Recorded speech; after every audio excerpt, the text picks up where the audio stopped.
Bienvenue à tous sur Vérité sur le Cameroun. Ici toute la vérité sur le Cameroun et dévoilée même les secrets les plus gardés, alors abonne-toi et ne manque aucune actualité Cameroun pourrait être diminué face au Brésil.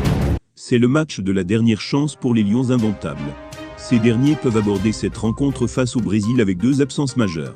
Il s'agit des deux défenseurs centraux titulaires depuis le début de la compétition, Jean-Charles Castelletto et Nicolas Nkoulou. Selon CRTV Web, ces deux cadres de la tanière sont incertains pour le match de demain en raison d'un pépin physique.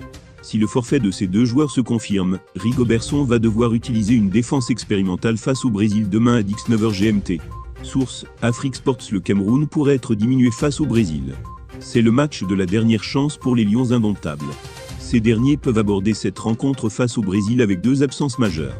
Il s'agit des deux défenseurs centraux titulaires depuis le début de la compétition, Jean-Charles Castelletto et Nicolas Nkoulou. Selon CRTV Web, ces deux cadres de la tanière sont incertains pour le match de demain en raison d'un pépin physique. Si le forfait de ces deux joueurs se confirme, Rigobertson va devoir utiliser une défense expérimentale face au Brésil demain à 19h GMT. Source, Afrique Sport. Le Cameroun pourrait être diminué face au Brésil. C'est le match de la dernière chance pour les Lions indomptables.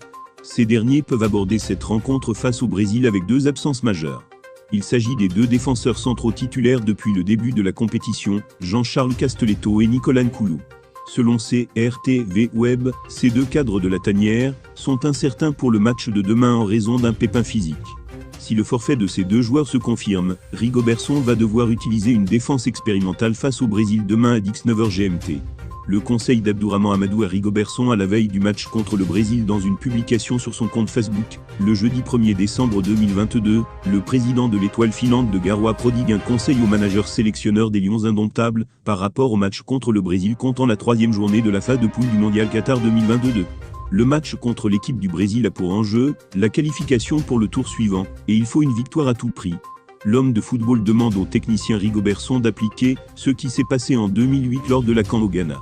Pour le match de demain contre le Brésil, si je peux me permettre un conseil à Rigo, c'est de lui suggérer de laisser les joueurs faire ce qu'on les a laissés faire quand il était le capitaine des Lions indomptables, après leur défaite contre l'Égypte à Koumassi, le 22 janvier 2008, dans le cadre de la CAN au Ghana. À mon humble avis, c'est l'unique moyen d'espérer pouvoir jouer à fond nos chances, conseille Abdourahmane Amadou Baba. À l'issue de l'entraînement de ce jour, le Blé Parle apprend que Martin Angla est forfait et Nicolas Nkoulou et Jean-Charles Castelletto sont incertains pour le match de demain parce qu'ils n'ont pas pris part à la séance d'entraînement de ce jour. C'est le cas aussi pour Nkoulou.